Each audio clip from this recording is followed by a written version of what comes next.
Selamat pagi, Bapak Ibu yang dikasihi Tuhan Yesus Kristus. Selamat datang dan selamat beribadah di GKI Gading Indah.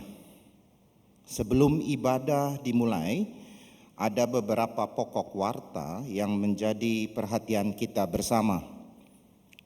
Pertama, berita duka cita. Telah berpulang ke rumah Bapa di sorga, Ibu Sri Handayani Prasetya, Lim Swan Ni, Tante Weli, umur 82 tahun pada hari Minggu 23 April 2023.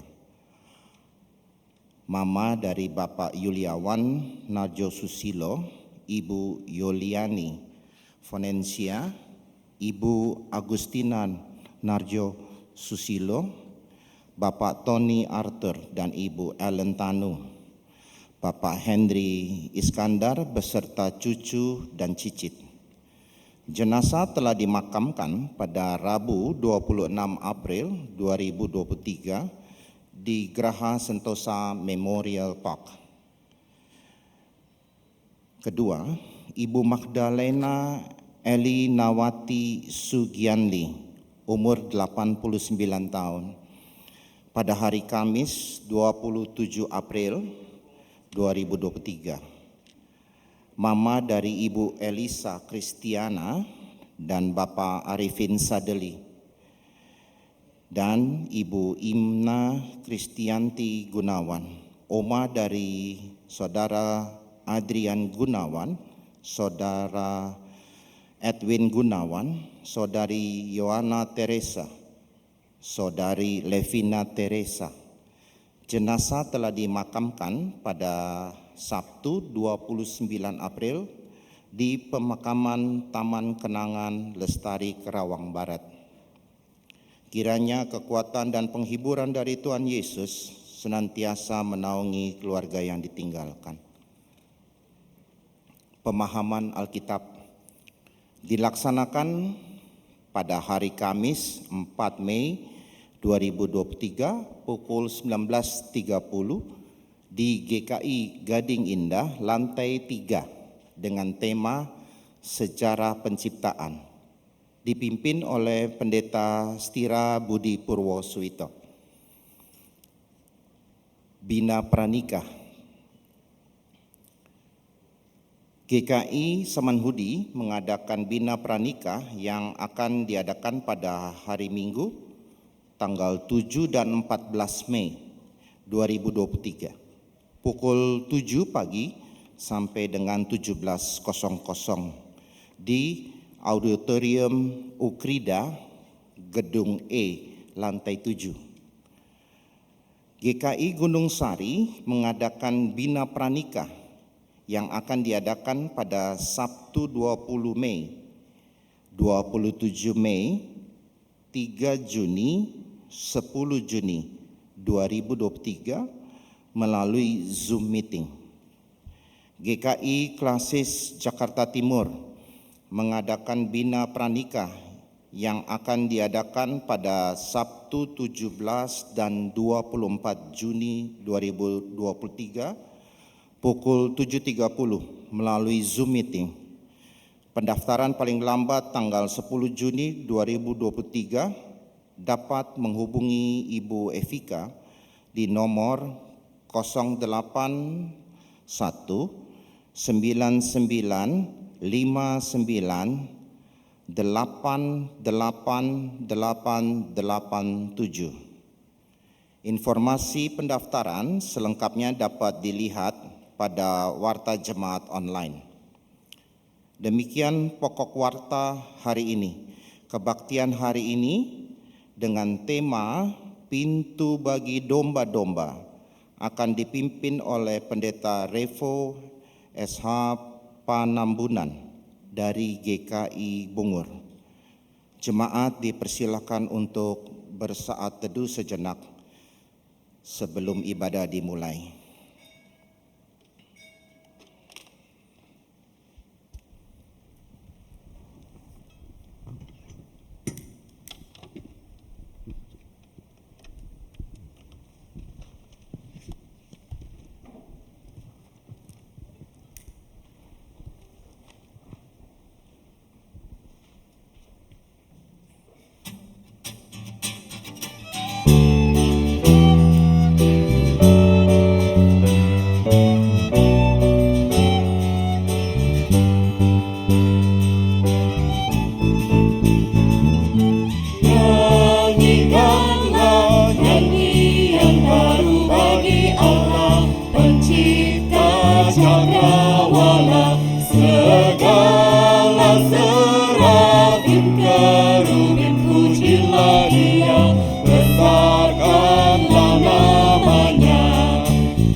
bagi rajamu, bersorak-sorai bagi rajamu.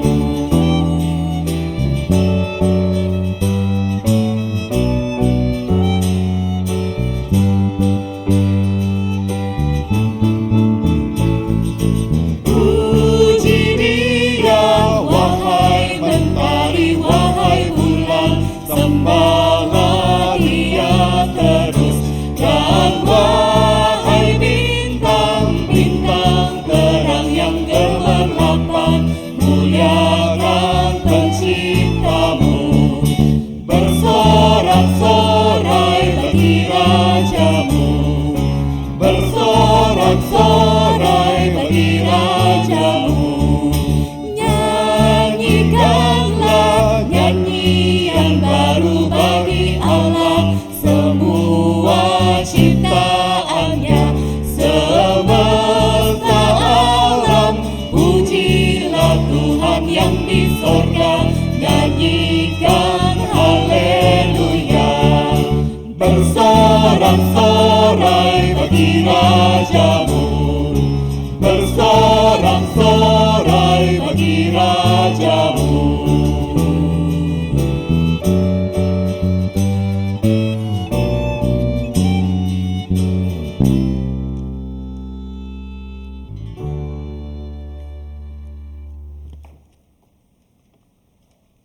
Pertolongan kita adalah dalam nama Tuhan yang menjadikan langit dan bumi, yang kasih setianya kekal selama-lamanya.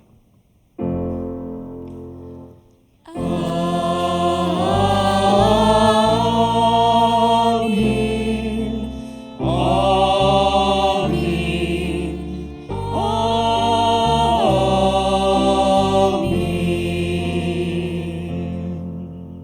Salam sejahtera bagi saudara yang datang dalam nama Tuhan. Tuhan besertamu. Dan besertamu juga.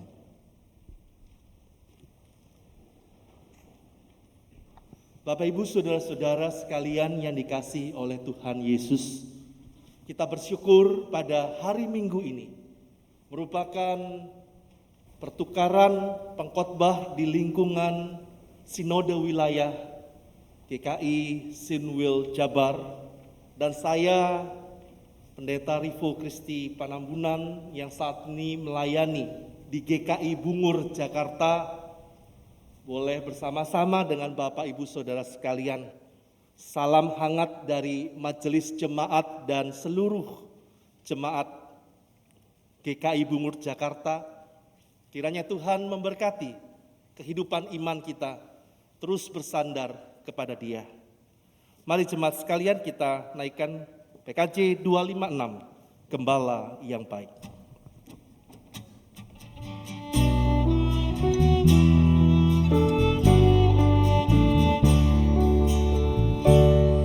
Gembala yang baik memanggil domba, membaringkannya di padang hijau.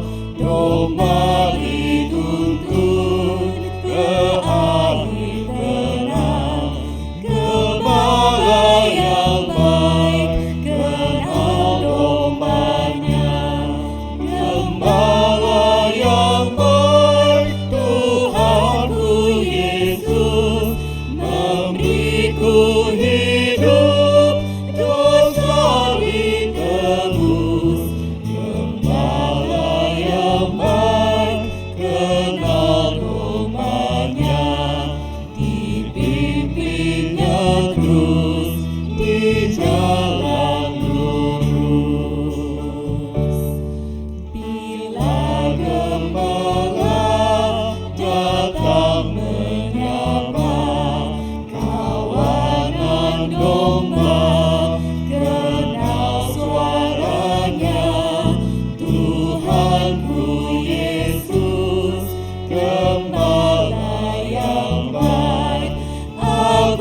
Yohanes 1 ayat 8-9 demikian.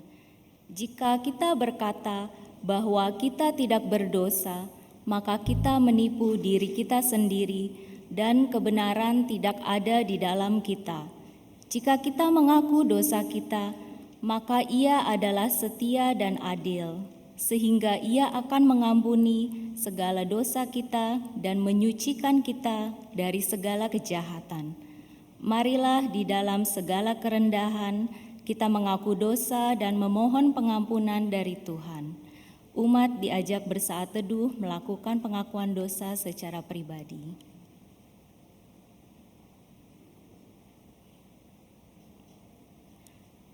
Bapa yang bertahta dalam kerajaan sorga, kami datang ke hadirat-Mu untuk mengakui segala dosa dan pelanggaran yang telah kami perbuat dalam pikiran, perkataan, dan perbuatan. Kiranya Engkau sudi mengampuni segala dosa dan pelanggaran kami, ubahlah hidup kami agar menjadi baru dan seturut dengan kehendak-Mu. Dengarlah doa kami ya Bapa. Dalam nama Yesus Kristus kami sudah berdoa. Amin.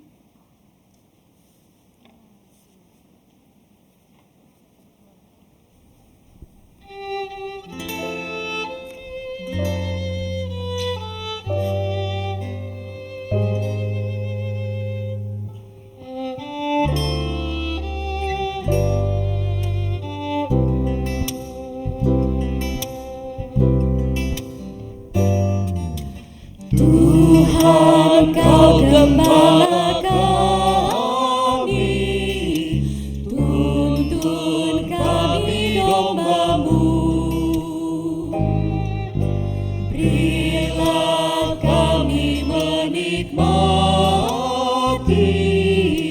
hikmat pengorbanan-Mu. Tuhan Yesus, Juru Selamat, kami ini milik-Mu. Tuhan Yesus, Juru Selamat, kami ini milik-Mu.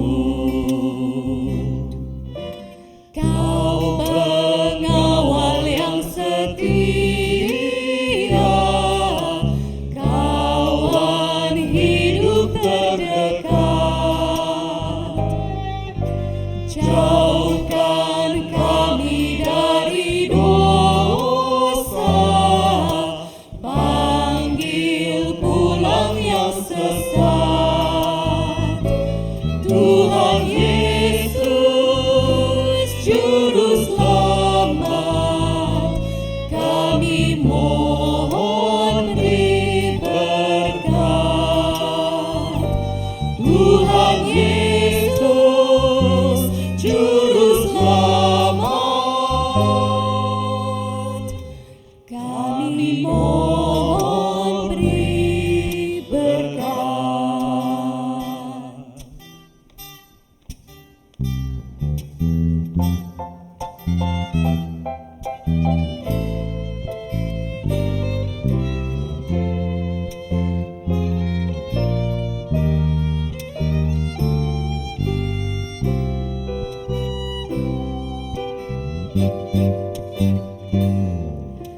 Janji-Mu Kau terima kami, walau hina bercela. Yang berdosa Kau sucikan, Kau bebaskan yang lemah. Tuhan Yesus, Juru Selamat,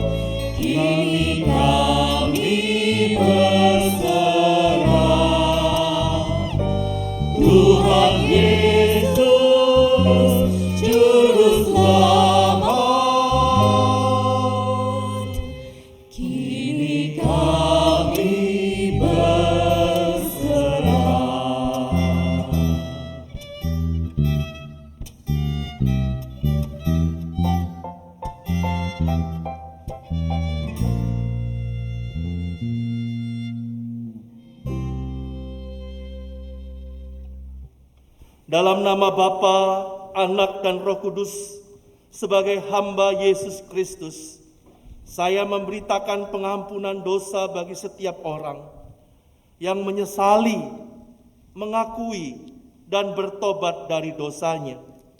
Firman Tuhan dalam Mazmur nomor 32 ayat 1-2 berbunyi, dari Daud, nyanyian pengajaran, berbahagialah orang yang diampuni pelanggarannya, yang dosanya ditutupi.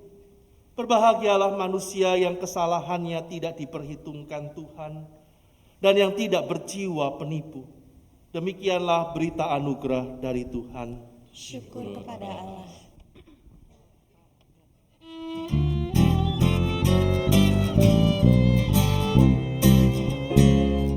Bersukacitalah selalu, tunjukkan wajah gembiramu. Lihat teman di kanan kiri dan di sekitarmu, berikan salam damai, karena kasih karunia serta pengampunannya diberi. Hiduplah dalam damai, seorang dengan yang lain, itu kehendak Tuhan bagimu.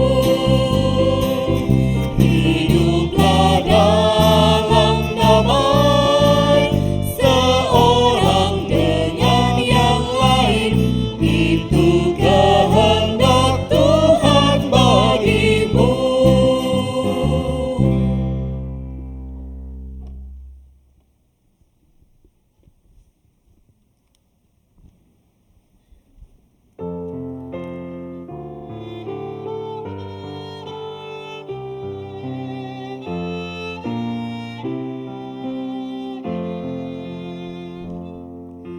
Pintu satu-satunya, Tuhan Yesus. Hai, tempuhlah jalannya, jalan lurus. Buang rantai dan beban, ikut Dia, pikul salibmu dengan sukaria.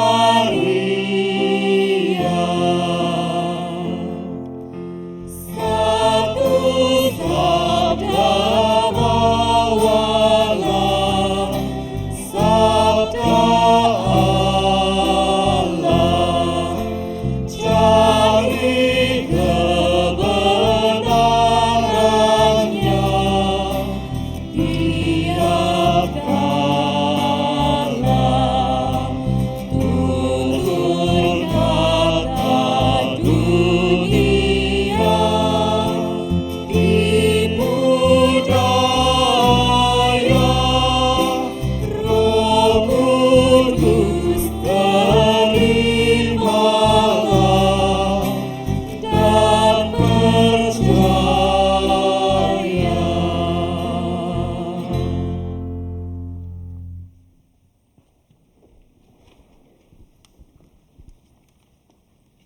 Mari jemaat sekalian, kita akan masuk di dalam doa. Allah Bapa kami yang bertahta di dalam kerajaan surga, kembali kami datang merendahkan diri di hadapan-Mu ya Tuhan. Kami rindu agar firman Tuhan yang akan kami baca, kami renungkan, boleh senantiasa menjadi tekad di dalam hati kami, untuk kami boleh wujud nyatakan di dalam kehidupan sehari lepas sehari. Oleh sebab itu kami membutuhkan pertolongan daripada Roh Kudus, agar Roh Kudus bekerja di dalam hati kami. Dan Roh Kudus memampukan kami bukan hanya menjadi pendengar, tetapi Roh Kudus juga mengingatkan, menegur, mengarahkan hidup kami agar selaras dengan kehendak dan rencana-Mu. Di dalam nama Tuhan kami Yesus Kristus, Sang Firman yang sudah menjadi manusia, kami berdoa. Amin.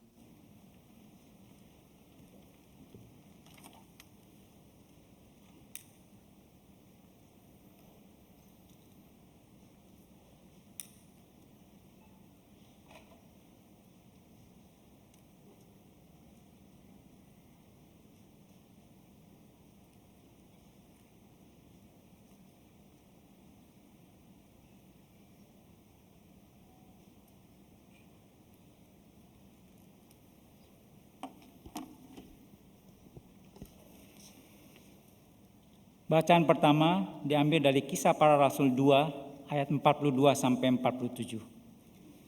Kisah Para Rasul 2 ayat 47 sampai ayat 42 sampai 47.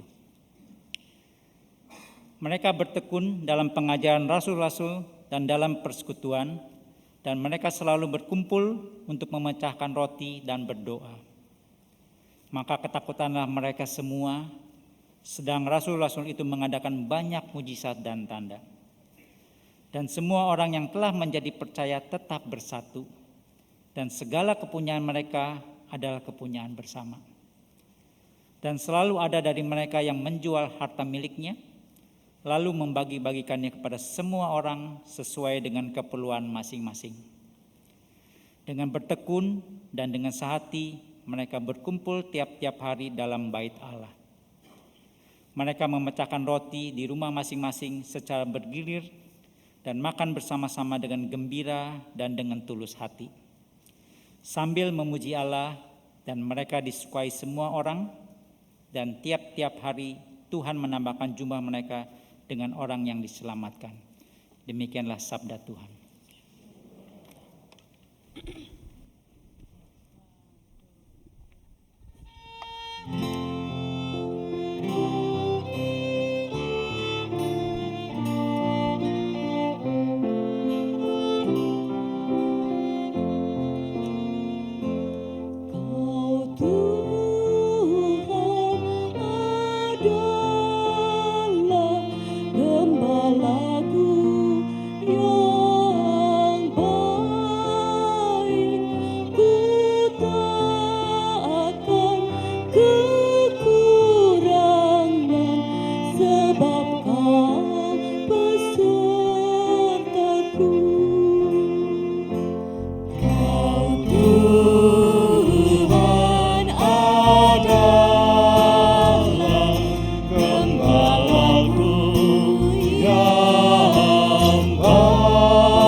besertaku. Sebab kadamu dan tongkatmu lah yang hiburkan aku. Kau sediakan hidangan bagiku di hadapan lawanku. Kau Tuhan adalah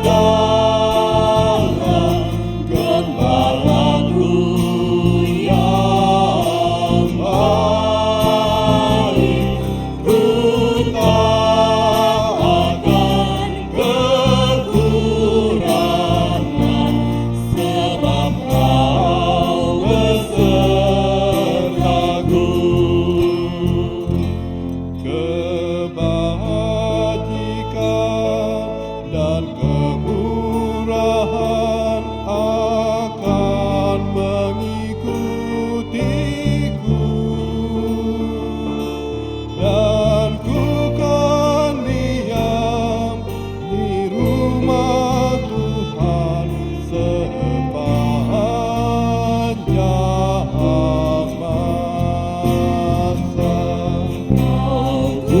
Tuhan adalah gembalaku yang baik. Ku tak akan kekurangan, sebab Kau besertaku.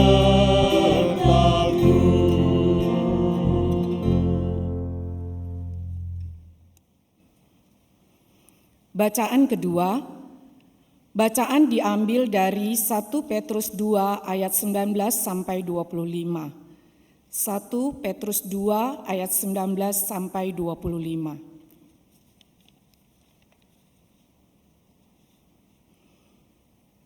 Sebab adalah kasih karunia jika seorang karena sadar akan kehendak Allah menanggung penderitaan yang tidak harus ia tanggung. Sebab dapatkah disebut pujian jika kamu menderita pukulan karena kamu berbuat dosa?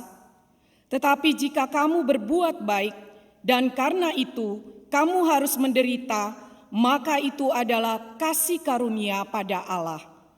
Sebab untuk itulah kamu dipanggil, karena Kristus pun telah menderita untuk kamu dan telah meninggalkan teladan bagimu, supaya kamu mengikuti jejaknya. Ia tidak berbuat dosa dan tipu tidak ada dalam mulutnya. Ketika ia dicaci maki, ia tidak membalas dengan mencaci maki.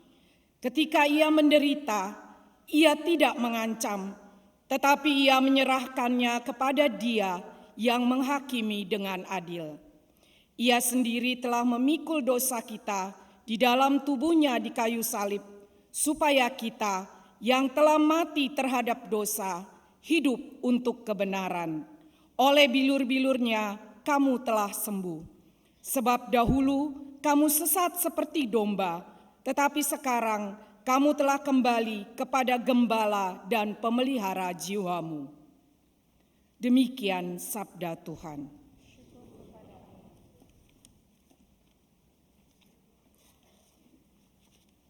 Bacaan Injil diambil dari Kitab Injil Tuhan Yesus Kristus menurut Yohanes pasal yang ke-10, ayat yang ke-1 sampai ayat yang ke-10.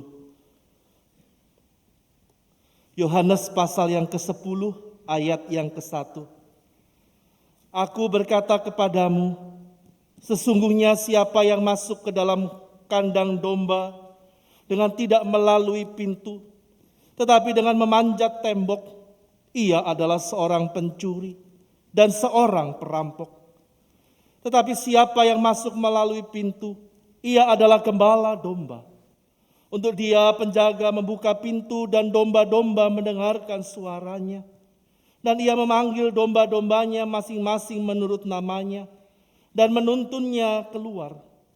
Jika semua dombanya telah dibawanya keluar, ia berjalan di depan mereka dan domba-domba itu mengikuti dia karena mereka mengenal suaranya. Tetapi seorang asing pasti tidak mereka ikuti, malah mereka lari daripadanya karena suara orang-orang asing tidak mereka kenal. Itulah yang dikatakan Yesus dalam perumpamaan kepada mereka. Tetapi mereka tidak mengerti apa maksudnya ia berkata demikian kepada mereka. Maka kata Yesus sekali lagi, "Aku berkata kepadamu, sesungguhnya akulah pintu ke domba-domba itu. Semua orang yang datang sebelum aku adalah pencuri dan perampok, dan domba-domba itu tidak mendengarkan mereka. Akulah pintu. Barang siapa masuk melalui aku, ia akan selamat, dan ia akan masuk dan keluar dan menemukan padang rumput. Pencuri datang hanya untuk mencuri dan membunuh dan membinasakan. Aku datang supaya mereka mempunyai hidup dan mempunyainya dalam segala kelimpahan." Demikianlah Injil Tuhan Yesus Kristus. Berbahagialah mereka yang mendengarkan firman Allah dan yang memeliharanya. Haleluya.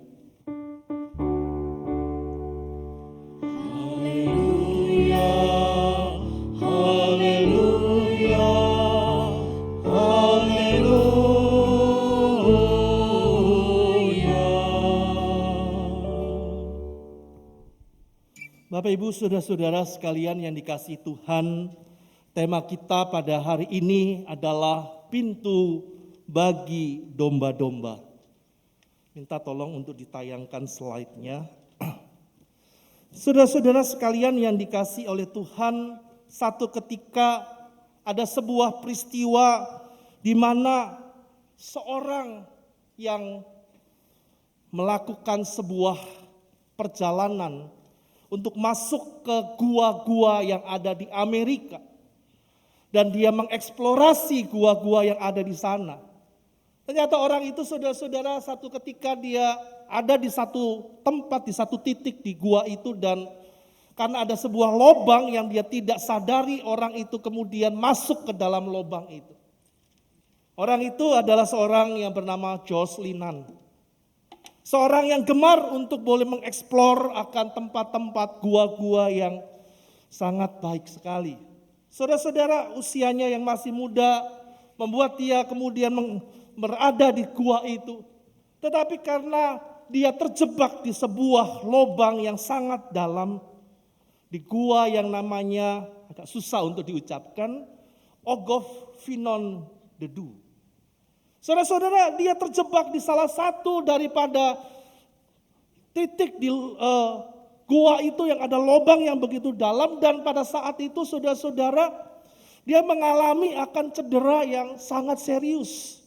Rekan dalam seperjalanannya itu melihat bagaimana ada luka di sekujur daripada mukanya.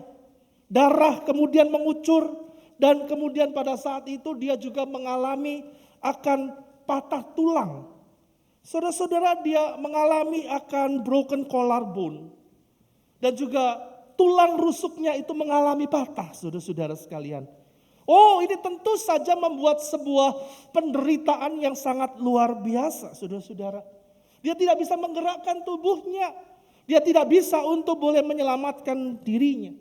Dan selama berpuluh-puluh jam, 54 jam, dia ada di tengah-tengah gua itu untuk survive. Saudara-saudara sekalian, apa kira-kira yang terjadi ketika mungkin kita ada di dalam situasi seperti itu? Tentu saja mungkin saudara-saudara kita panik.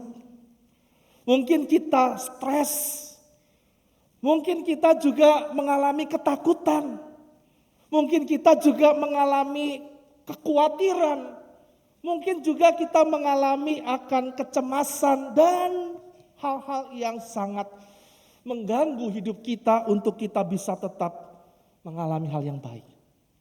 Nah, Bapak Ibu saudara-saudara, melihat pengalaman daripada Josh Linan ini, saya menggambarkan itulah kehidupan kita pada hari ini, bukan? Saudara-saudara, di tengah-tengah hidup kita pada hari ini kita mengalami apa yang disebut dengan berbagai macam persoalan demi persoalan hidup yang membuat kita itu cedera. yang membuat kita itu sakit, yang membuat kita itu mengalami akan berbagai macam pergumulan yang begitu berat. Mungkin itu masalah ekonomi di dalam kehidupan saudara, di tengah-tengah masalah ekonomi yang semakin hari semakin tidak menentu, kita mengalami akan kemerosotan demi kemerosotan. Kita mengalami akan tanda tanya besar di dalam kehidupan kita dengan keadaan ekonomi kita. Mungkin kita mengalami masalah di dalam keluarga kita. Kita berhadapan dengan masalah dengan anak-anak kita generasi Z ini. Yang susah untuk diatur, susah untuk dimengerti dan sebagainya macamnya. Mungkin kita juga mengalami akan pergumulan di dalam keluarga. Hubungan yang sudah terkoyak-koyak. Karena tidak ada harmonis kehidupan yang harmonis di dalam keluarga. Mungkin kita juga mengalami akan berbagai macam beban yang kemudian membuat kita itu seperti sudah gambarannya seperti ini. Kita mengalami akan situasi yang babak belur, saudara. Kita mengalami cedera dan kita mengalami stres. Kita mengalami akan banyaknya pergumulan, ketakutan, kecemasan. Namun Bapak Ibu Saudara-saudara sekalian, berita sukacitanya ya pada hari ini akan kita dengarkan. Tuhan Yesus mengatakan di tengah-tengah kehidupan kita yang sudah mengalami berbagai macam pergumulan, masalah, kesulitan, tantangan yang membuat kita terjebak di dalam gua yang sangat menakutkan itu. Yesus menawarkan dan Yesus mengatakan kepada kita, akulah pintu. Akulah pintu dan barang siapa yang ada di dalam pergumulan itu menemukan aku, berjumpa dengan aku, dan dia akan masuk melalui aku, dia akan selamat. Dia akan selamat, ia akan masuk dan keluar dan menemukan padang rumput yang hijau. Bapak Ibu Saudara-saudara sekalian, Tuhan Yesus mengatakan, akulah pintu. Bapak Ibu Saudara-saudara, fungsi pintu itu sebagai akses keluar dan masuk. Banyak di antara kita hidup di tengah-tengah problem yang begitu besar. Peliknya masalah, kesukaran demi kesukaran disebabkan oleh apa, saudara-saudara? Seringkali disebabkan karena kita tidak menemukan pintu yang tepat. Atau kita salah masuk pintu, saudara-saudara.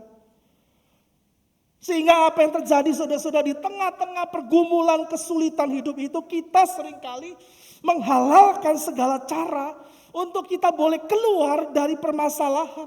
Pintu apapun kita masuk ke dalamnya. Kita mengambil tindakan-tindakan yang di luar nalar. Kita menjadi orang-orang yang liar, brutal, dan tidak berpikir panjang, saudara-saudara. Inilah ketika seseorang tidak menemukan pintu yang sejati. Oleh sebab itu, saudara-saudara, iman Kristen adalah iman yang berdiri di dalam sebuah kebutuhan kita. Bahwa kita di dalam hidup ini, di tengah-tengah segala realitas kita membutuhkan pintu. Dan oleh sebab itu Yesus mengatakan, akulah pintu itu. Engkau boleh mengalami berbagai macam masalah di dalam hidup ini, tetapi ingat bahwa akulah pintu. Dan ketika engkau masuk melalui aku, engkau akan selamat. Dan engkau akan masuk ke dalam padang rumput. Menemukan solusi yang Tuhan sudah rencanakan. Saudara-saudara, kata Tuhan Yesus, akulah pintu ini sebetulnya dilatar belakangi oleh peristiwa di dalam Yohanes pasal yang ke-9. Di dalam Yohanes pasal 9 ini, saudara-saudara, kita berjumpa dengan seorang yang buta sejak lahir. Dan ketika dia buta ini, saudara-saudara, Tuhan Yesus berjumpa dengan orang ini dan Tuhan Yesus melakukan sebuah mujizat. Yaitu pada waktu itu Tuhan Yesus meludah ke tanah. Dan pada waktu dia meludah di tanah itu, ludahnya itu kemudian digosok-gosok. Dan tanah yang sudah bercampur dengan ludah Yesus itu ditempelkan di mata orang yang buta itu. Dan orang yang buta itu, saudara-saudara, dia bisa melihat, dia bisa bergembira, dunianya berubah dari gelap menjadi terang, mengalami hal yang sangat luar biasa dalam hidupnya. Tetapi persoalannya tidak selesai sampai di situ. Yang menjadi persoalan adalah orang-orang Farisi dan ahli-ahli Taurat. Yang menemukan bahwa ketika Yesus mengaduk ludah dengan tanah itu terjadi pada hari Sabat. Dan mereka tidak bisa menerima itu. Dan mereka bertanya kepada orang yang buta ini, apa sih yang kamu terima daripada orang itu? Kenapa kamu bisa sembuh?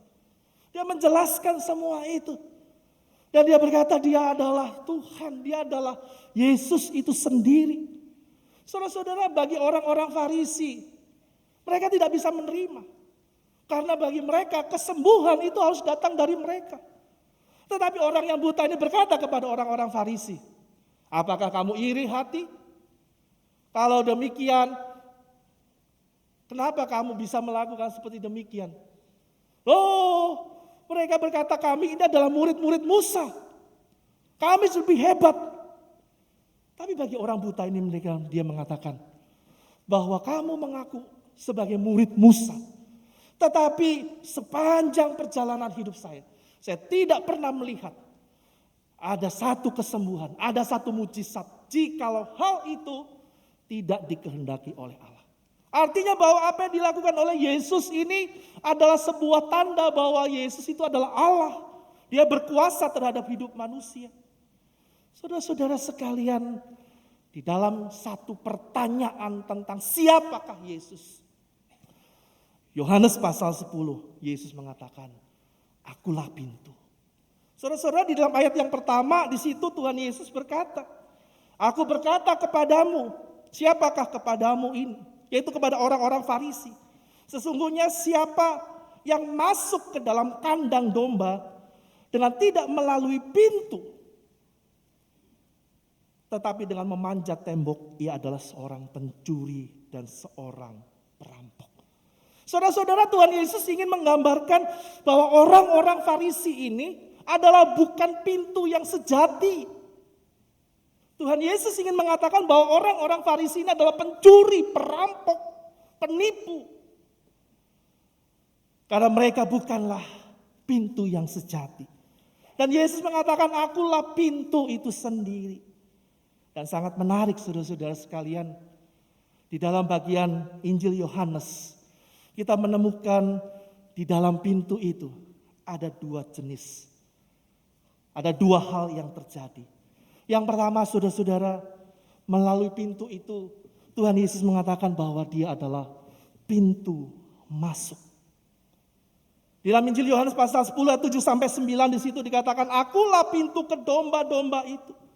Ayat yang ke-9, akulah pintu, barang siapa masuk melalui aku, ia akan selamat.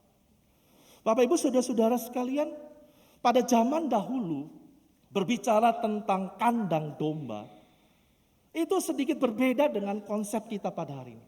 Pada zaman dulu berbicara tentang pintu itu berbeda. Saudara-saudara, para gembala itu biasa mereka membuat sebuah kandang yang pada saat itu merupakan tumpukan dari batu-batu.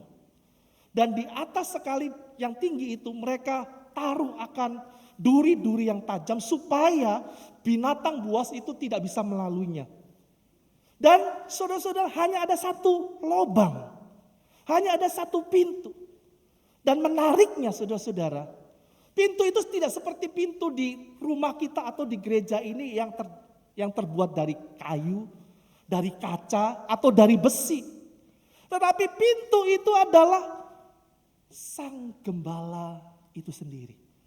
Gembala itu dia duduk di lubang itu.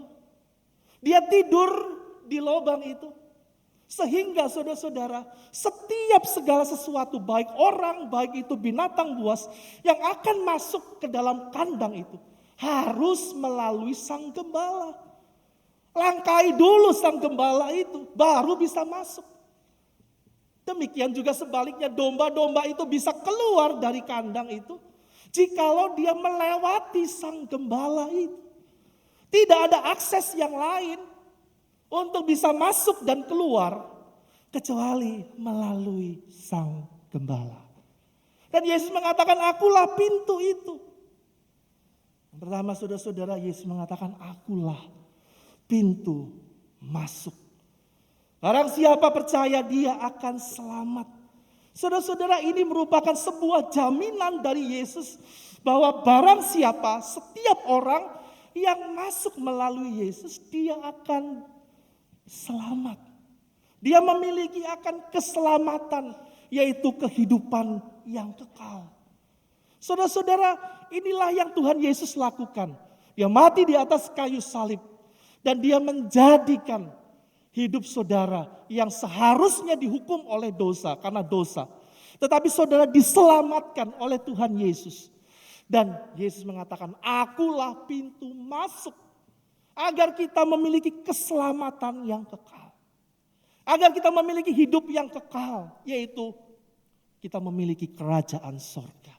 Kita masuk ke dalam kerajaan sorga oleh karena pengorbanan Tuhan Yesus. Saudara-saudara, seringkali betapa banyak orang Kristen merasa bahwa anugerah keselamatan yang hanya satu-satunya ada di dalam Yesus Kristus itu menjadi satu hal yang ringan, satu hal yang sederhana. Terkadang saudara-saudara kita melupakan bahwa anugerah keselamatan melalui kematian dan kebangkitan kenaikan Yesus itu merupakan hal yang sederhana.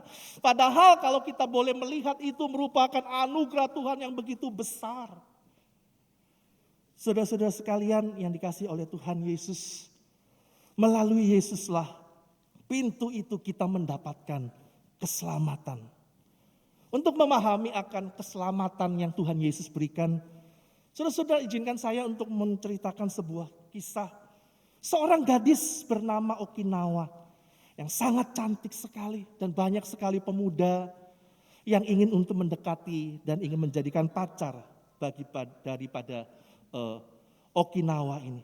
Saudara-saudara, tapi satu ketika saudara-saudara Okinawa ini menjatuhkan pilihan dengan seorang pria. Dia menjalin hubungan dengan pria itu pada waktu dia usia 20 tahun.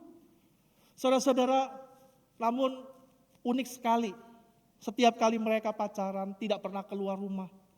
Okinawa selalu berkata kalau pacaran harus di rumah dia. Ya, bersama-sama dengan mamanya.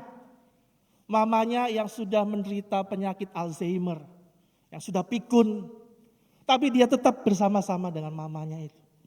Oke, biasa pemuda ini ketika baru jatuh cinta kan semuanya indah saudara-saudara. Enggak masalah mau sama mama, sama nenek, sama siapa oke. Tapi saudara-saudara setelah 2 tahun pacaran enggak tahan juga. Kenapa? Biasa pemuda-pemudi kalau pacaran jalan-jalan ke mall ya, makan. Ini kok di rumah ngeliatin mamanya yang sudah tidak bertenaga kena penyakit Alzheimer. Saudara-saudara kemudian pemuda itu berkata, aduh kita kok pacarannya aneh sih. Kamu kok pacarannya seperti ini? Okinawa dia berkata kepada pacarnya itu. Saya ingin bercerita satu hal. Dulu pada waktu saya umur 5-6 tahun. Waktu itu papa sudah meninggal. Saya bersama-sama dengan mama dan saat itu terjadi sebuah pertempuran, ada sebuah perang di desa kami. Dan akhirnya kami mengungsi ke desa lain, menyelamatkan diri di desa itu. Supaya kami tidak mengalami akan luka dan juga kematian, kami pindah, ngungsi ke desa lain. Dan pada saat itu kami itu diberikan makan oleh pengurus desa kami itu sangat sedikit. Tetapi ada para penduduk desa itu yang memberikan makan berupa mantau atau bakpao begitu kira-kira kepada kami. Saat itu bagi orang-orang yang punya ayah, punya saudara laki-laki. Oh mereka beruntung, mereka bisa cepat tangkap sebelum jatuh ke tanah mereka tangkap, mereka kumpulkan. Tapi mama tidak bisa. Mama hanya bisa mengambil mantau-mantau itu yang sudah jatuh ke tanah, yang sudah bercampur dengan tanah, debu dan sebagainya macam yang sudah terinjak-injak. Dia kumpulkan, dia kupas mantau bagian luarnya yang sudah bercampur dengan tanah itu dan dia berikan mantau yang masih bagus itu kepada Okinawa. Makan Okinawa supaya kamu sehat. Pada waktu saya ingin saya mengajak mama makan sama-sama, mama selalu bilang, enggak, mama masih kenyang. Tapi saya masih kecil, saya penasaran kapan mama makan. Tapi satu ketika saya menemukan mama itu makan dan ketika mama makan itu satu hal yang aneh. Tiap kali mama makan, mama selalu menyembunyikan wajahnya, berbalik ke belakang. Sebagai anak kecil saya ingin tahu apa yang terjadi. Dan ketika saya tahu, saya melihat dari belakang dengan pelan-pelan apa yang terjadi kamu tahu. Mama itu memakan kulit mantau yang sudah bercampur dengan tanah, yang sudah bercampur dengan debu. Dan dia makan itu. Pada waktu itu saya mencucurkan air mata dan saya berkata, sejak saat itu saya tidak mau tinggalin mama lagi.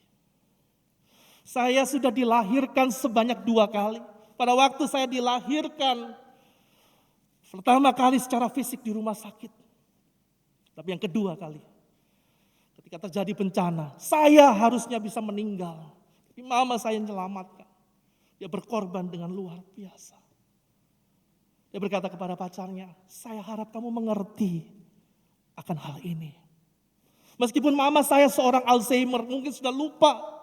Tapi saya gak pernah lupa apa yang mama lakukan. Saudara-saudara, ketika Tuhan Yesus mengatakan, akulah pintu dan barang siapa yang percaya kepadaku, engkau akan selamat. Saudara-saudara, ini bukan perkataan basa-basi, bukan teori. Tetapi dia sudah membuktikannya di atas kayu salib dan memberikan keselamatan buat saudara dan saya. Saudara-saudara, kalau hari ini saudara mengalami pergumulan yang berat, saudara mencucurkan air mata, saudara mengalami pergumulan yang tidak mudah untuk bisa diceritakan kepada semua orang. Ingat saudara-saudara, bahwa Tuhan Yesus mengatakan akulah pintu dan Tuhan Yesus memberikan keselamatan. Saudara-saudara, kebutuhan yang terbesar di dalam hidup manusia bukanlah masalah ekonomi. Kalau ekonomi dia bisa mengirimkan seorang ekonom yang terhebat. Masalah terbesar daripada hidup manusia bukan masalah sakit.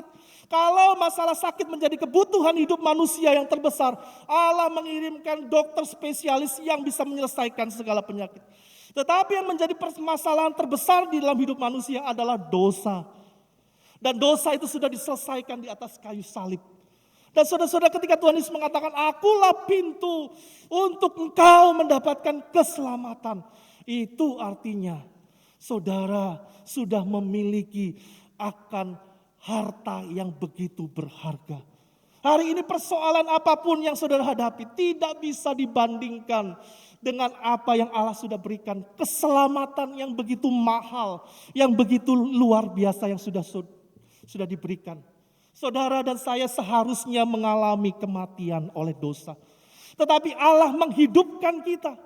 Allah melahirkan kita bukan hanya 1 kali ketika kita lahir di dalam dunia oleh seorang ibu. Tetapi Allah juga melahirkan kita ketika Dia berikan putranya yang tunggal. Dan itulah memberikan keselamatan. Dan apakah yang harus kita khawatirkan? Jikalau yang terbesar, terpenting, terutama Dia sudah berikan di dalam hidup saudara. Apakah engkau masih bertanya, Tuhan, kenapa saya mengalami pergumulan ini? Saudara-saudara, Yesus mengatakan, akulah pintu. Dan siapa yang masuk ke dalamnya, dia diselamatkan. Saudara-saudara, Tuhan Yesus bukan hanya berbicara pintu itu adalah pintu yang masuk. Tetapi pintu yang kedua adalah bicara tentang pintu keluar. Ayat yang kedua sampai ayat yang kelima di situ mengatakan, tetapi siapa yang masuk melalui pintu itu, ia adalah gembala domba. Untuk dia penjaga membuka pintu dan domba mendengarkan suaranya. Dan ia memanggil dombanya masing-masing menurut namanya dan menuntunnya keluar.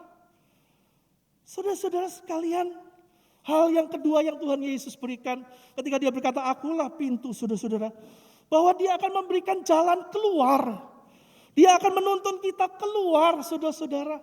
Dia akan memimpin kita untuk boleh menemukan padang rumput. Dia akan senantiasa menyertai kita, saudara-saudara, di dalam segala pergumulan yang kita hadapi. Seringkali saudara-saudara kita merasa bahwa ketika kita mengalami pergumulan masalah ekonomi, saudara-saudara kita mungkin seperti orang-orang Singapura. Mereka memiliki akan prinsip 5C, saudara-saudara, yaitu cash. Kalau punya uang, saudara-saudara, masalah beres. Punya mobil, masalah selesai. Kredit card, kondominium, country club, semua selesai. Tetapi saudara-saudara, tahukah kita bahwa di dalam kehidupan kita ini, bahwa jalan keluar yang dapat kita andalkan. Bukan lagi uang, bukan lagi pengalaman, bukan lagi kemampuan kita. Tetapi jalan keluar untuk kita memiliki kehidupan yang berkelimpahan. Tuhan Yesus mengatakan, aku datang supaya mereka memiliki hidup dan mempunyainya di dalam segala kelimpahan. Saudara-saudara, jalan keluar dalam hidup kita adalah ketika Tuhan itu ada di dalam hidup kita. Ketika kita melihat saudara-saudara di dalam Mazmur nomor 23, ada satu hal yang menarik di dalam Mazmur ini. Saudara-saudara, Mazmur ini ditulis terdiri dari 52 kata. Saudara percaya aja saudara-saudara ya. Karena yang ngitung ini ahli Alkitab. 26 kata itu bagian depan. 26 kata itu bagian belakang. Di tengah-tengahnya itu ada 3 kata. Di tengah-tengah Mazmur 23 itu ada 3 kata. Dan kata itu adalah apa? Sebab engkau besertaku. Sebab Tuhan itu beserta kita. Dia adalah Sang Immanuel yang selalu beserta dengan kita. Di tengah-tengah pengalaman pergumulan yang begitu berat sekalipun, ingat selalu saudara-saudara, bahwa Tuhan itu selalu beserta dengan kita. Tuhan tidak pernah sekalipun meninggalkan kita. Di dalam pergumulan seringkali orang-orang dunia itu ingin untuk memiliki akan kesuksesan. Orang-orang dunia itu menginginkan akan keberhasilan. Tetapi apa yang Tuhan Yesus berikan bukan hanya kita itu di dalam pergumulan kita memiliki akan kesuksesan. Tetapi dia memberikan sesuatu hal yang lebih signifikan. Yaitu hidup kita memiliki akan Tuhan yang hidup.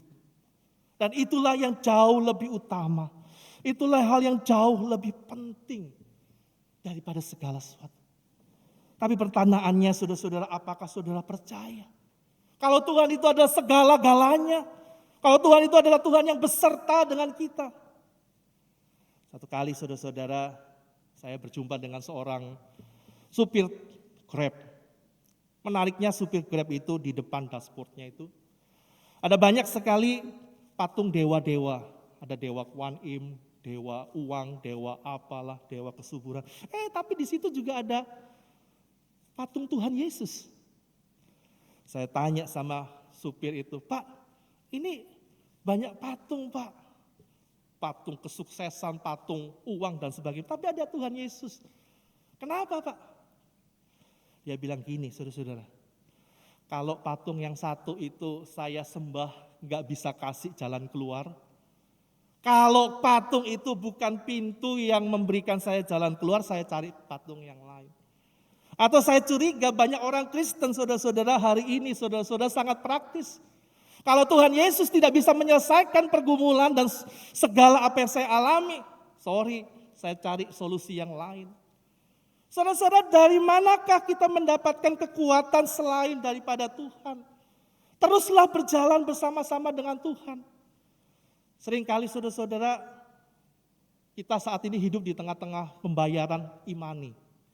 Ada GoPay, ada Dana. Ini bukan, saya tidak di-endorse saudara-saudara, tetapi inilah yang ada di sekitar kita, bukan. Ada OVO, ada juga Shopee. Nah, orang Indonesia itu sangat praktis sekali saya lihat. Kalau kita punya 4-4-nya itu saudara-saudara, kita lihat yang mana saudara-saudara untuk pembayaran. Kita lihat yang pembayarannya itu yang ada promonya, bukan. Yang ada diskonnya yang paling gede. Atau kalau kita punya kartu kredit, jemaat saya itu kalau makan di rumah makan, di Angke, di mana, dia selalu lihat hari ini kartu kredit mana yang ada promonya, ya saudara-saudara. Ya. Kalau hari ini promonya dari OVO, dia pakai OVO. Kalau besok promonya bukan dari OVO, dari GoPay, dia pakai GoPay. Praktis sekali. Dan itu memang sangat baik, menguntungkan. Tetapi jangan-jangan hidup iman kita saudara-saudara seperti demikian. Kalau Tuhan itu bisa menyelesaikan masalah saya akan berseru kepada Tuhan. Saya akan masuk ke dalam pintu itu. Tetapi Tuhan, ketika Tuhan itu tutup segala solusi itu, mungkin saya akan cari alternatif yang lain. Saya cari yang lain. Saudara-saudara sekalian, Tuhan Yesus mengatakan, akulah satu-satunya pintu, tidak ada lagi pintu yang lain. Karena hanya melalui Tuhan Yesus kita menerima akan keselamatan. Dan melalui Tuhan Yesus kita mendapatkan pemeliharaan daripada Tuhan. Bapak Ibu Saudara-saudara sekalian, apakah kita sungguh-sungguh percaya bahwa Dia adalah Tuhan yang hidup? Saudara-saudara, di akhir daripada cerita Joslinan yang tadi saya katakan di depan. Dalam keadaan yang hancur, dalam keadaan yang babak belur, dalam permasalahan yang berat. Tapi pada akhirnya sesudah 54 jam, Joslinan itu bisa keluar dari gua itu. Apa yang menjadi penyebabnya? Saudara-saudara, karena dia berfokus kepada satu hal. Dia percaya kepada satu hal. Bahwa dia akan berjumpa dengan pasangannya. Seorang bernama Julie.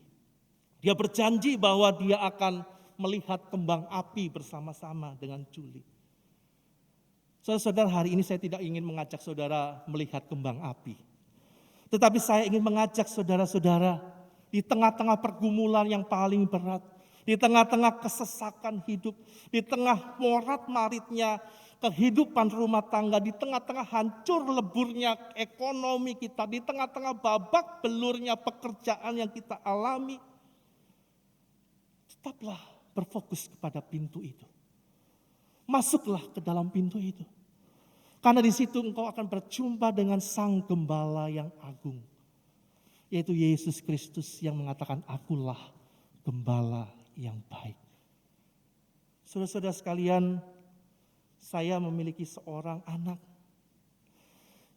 yang pada usia 3 tahun ketika kami dibawa ke dokter, dokter mengatakan bahwa anak saya mengalami autism. Saudara-saudara sekalian, ketika dokter mengatakan hal yang seperti demikian, ini bukanlah hal yang mudah bagi kami untuk menerima anak yang berkebutuhan khusus. Saudara-saudara, kami harus kemudian membawa dia untuk terapi. Dan ketika terapi itu hampir tiap hari dalam 1 minggu tidak ada yang kosong. Kita kadang-kadang sudah capek, kita sudah lelah. Apalagi beberapa waktu yang lalu ketika kami ingin mengajak anak kami untuk bisa terapi berenang. Bukan kami ingin atau kami punya banyak waktu untuk mengajak anak berenang. Karena kami juga begitu banyak kesibukan. Sudah terapi tiap hari, masih harus ajak berenang. Tapi apa yang terjadi saudara-saudara? Ketika kami ajak anak kami itu untuk berenang di sebuah kolam renang. Saudara-saudara, kemudian sang guru les itu, yang sudah kami hubungi, sudah sepakat dengan harganya, sepakat dengan waktunya. Yang dulu juga jadi guru les buat anak kami yang pertama dan yang kedua. Lalu kemudian dia berkata kepada saya, Pak, anak Bapak ini anaknya autis ya? Pak, anak Bapak ini gak bisa Pak berenang Pak. Anak Bapak ini gak punya kemampuan begini-begini dan sebagainya macamnya. Anak ini gak bisa. Sebenarnya hati siapa yang gak hancur ketika ada statement seperti demikian? Terus terang saya terpukul saudara-saudara. Dan dalam hati saya berkata, kamu aja belum pegang. Kamu aja belum pegang anak saya ini. Belum, kamu belum pegang. Kamu sudah mengatakan seperti demikian. Udah Pak, latihan sama Bapak aja sendiri. Udah saya gak bisa, saya sudah penuh muridnya dan sebagainya macamnya. Saudara-saudara, tekanan, pergumulan ini semakin hari semakin menyesakkan dada. Bukanlah hal yang mudah untuk boleh memiliki seorang anak dengan berkebutuhan khusus. Tapi firman Tuhan pada hari ini menguatkan saya. Bahwa sekalipun saya harus menghadapi pergumulan yang paling berat. Sekalipun anak saya itu sampai satu waktu dia tidak bisa disembuhkan, dia tidak bisa berbicara. Dia sampai hari ini tidak bisa bicara. Sampai satu waktu pun Tuhan tidak mengerjakan apa-apa. Tapi saya tetap percaya bahwa dia adalah pintu itu. Dan dia akan menyediakan padang rumput. Sekalipun itu semua hanya ada di dalam iman. Tapi saya tetap mau berjalan. Saya tetap mau percaya Bahwa jikalau Tuhan itu adalah pintu satu-satunya. Dan ketika kita masuk ke dalamnya, Dia akan memberikan kepada kita hidup. Dan bukan hanya hidup, tetapi Dia juga akan pelihara hidup saudara dan saya. Dia tidak akan membiarkan kita. Dia tidak akan melepaskan kita. Hari ini ketika hidup saudara begitu berat. Hari ini ketika hidup saudara begitu menyesakkan. Saudara-saudara jangan takut. Saya bukannya mengatakan ini ada suatu teori, tapi saya mengalami sendiri. Tiap hari saya bergumul, saya minta Tuhan turun tangan. Tiap hari saya minta Tuhan melakukan mujizat bagi anak saya. Tapi Tuhan tidak melakukan. Tapi saya tidak pernah takut. Saya tidak pernah khawatir. Karena saya percaya Dia adalah Tuhan. Jikalau Dia saja sudah memberikan nyawanya sendiri. Jikalau Dia sudah memberikan darahnya sendiri. Apalagi sih yang harus kita minta dari Dia. Kalau hari ini hidupmu berat, jangan berhenti. Jangan mandek. Teruslah berjalan. Berfokuslah kepada janji Tuhan. Karena Dia berkata, akulah pintu. Mari kita masuk ke dalamnya. Dan kita menemukan akan hidup. Hidup yang berkelimpahan. Amin. Kita masuk dalam saat ini.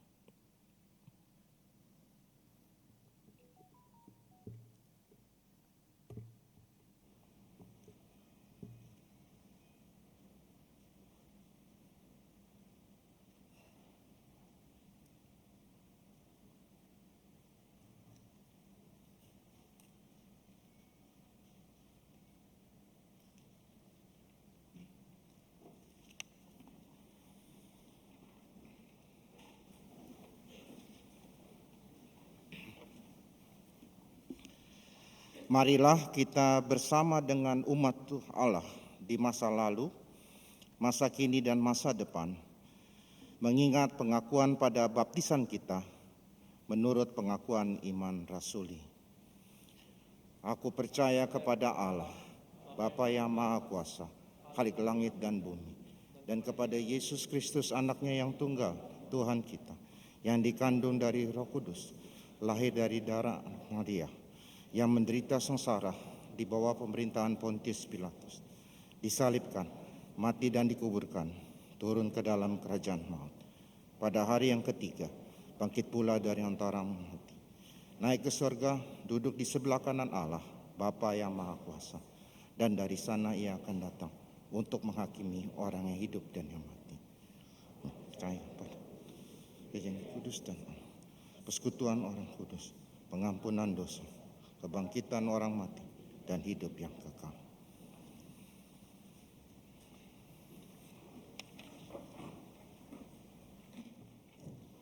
Mari jemaat sekalian, kita akan masuk di dalam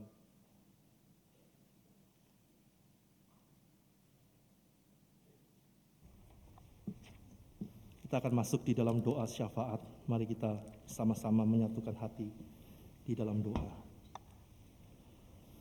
Bapa kami dalam surga, kami bersyukur bahwa di dalam segala perjalanan hidup kami yang tidak mudah, Tuhan selalu menyertai kami, memelihara, memimpin, menguatkan, menopang kami. Terima kasih Tuhan firman-Mu yang Tuhan sudah berikan. Ajar kami boleh sungguh-sungguh total menyerahkan hidup kami, percaya hanya kepada Tuhan Yesus. Kami berdoa bagi saudara-saudara kami yang saat ini bergumul di dalam segala pergumulan hidup. Mereka yang bergumul dengan masalah ekonomi, pekerjaan.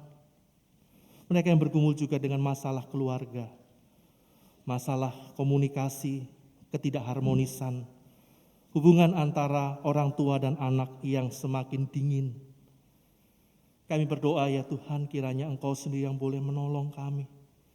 Kami tidak mampu, tetapi kami percaya Engkau adalah Allah yang sanggup menolong kami. Kami berdoa ya Tuhan untuk saudara-saudara kami yang juga sakit.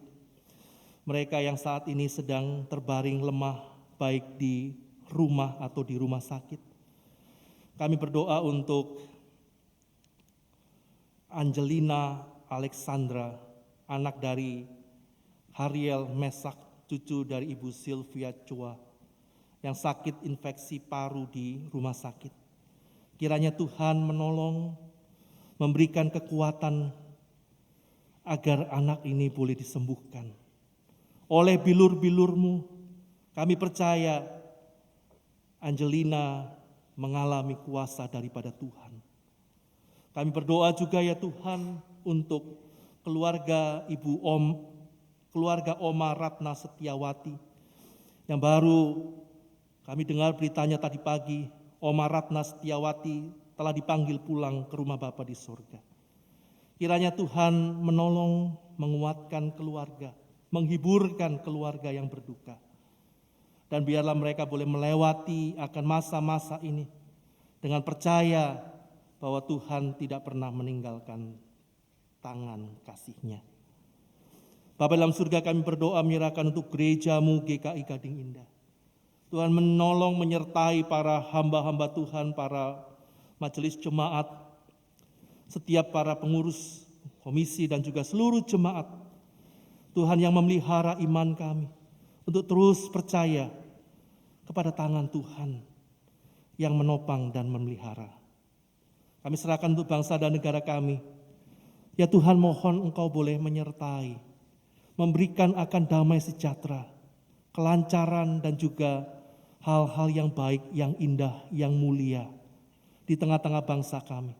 Khususnya memasuki akan tahun politik.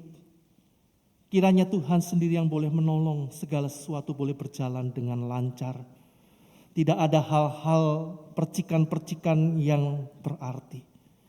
Tetapi semuanya boleh berjalan di dalam keteraturan, di dalam kebaikan. Inilah doa dan permohonan kami ya Tuhan. Doa syafaat dan permohonan kami ini kami naikkan hanya di dalam nama Tuhan kami Yesus Kristus yang sudah mengajar kami berdoa. Doa Bapa kami.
Marilah kita menyatakan syukur kepada Tuhan melalui persembahan syukur dengan mengingat firman Tuhan dalam 1 Tawarikh 29 ayatnya yang ke-14.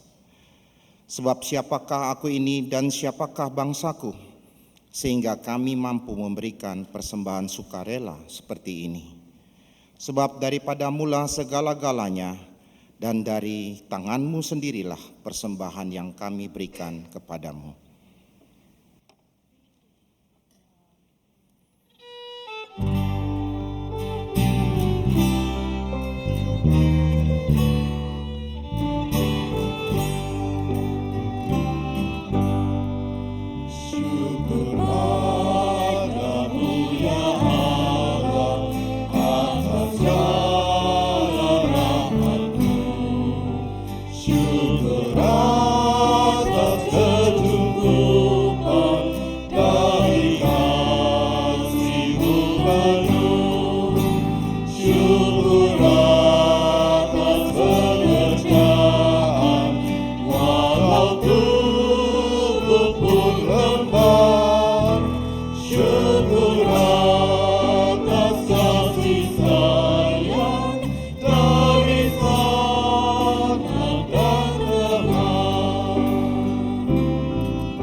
kita bersatu dalam doa. Bapa di surga, kami boleh berterima kasih atas begitu besarnya kasih penyertaan dan berkat yang boleh terjadi di dalam kehidupan kami, baik di dalam keadaan suka maupun duka. Terima kasih Tuhan, kami juga boleh mendengar sharing kehidupan dari Pendeta Revo.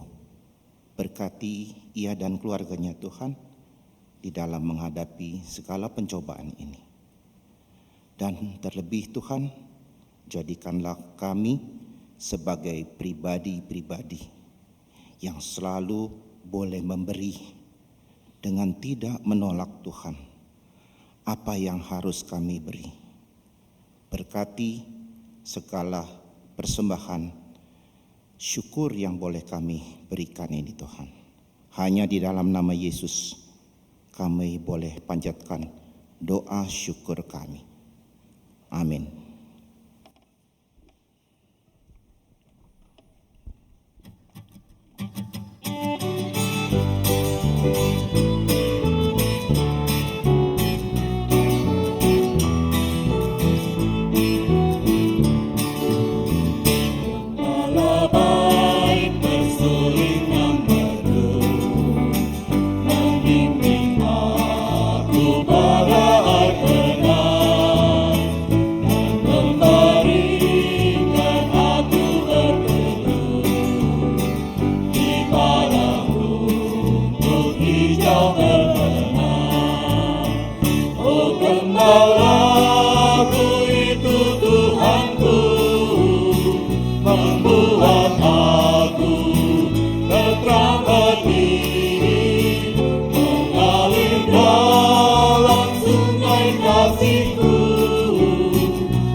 Jemaat yang dikasihi dan mengasihi Tuhan, arahkanlah hatimu kepada Tuhan.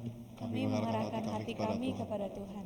Jadilah saksi Kristus. Syukur kepada Allah, Terpujilah Tuhan. kini dan selamanya. Kini terimalah berkat Tuhan.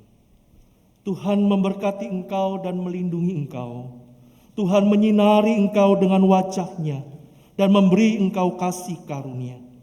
Tuhan menghadapkan wajah-Nya kepadamu dan memberi engkau damai sejahtera. Amin.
tenteram hening.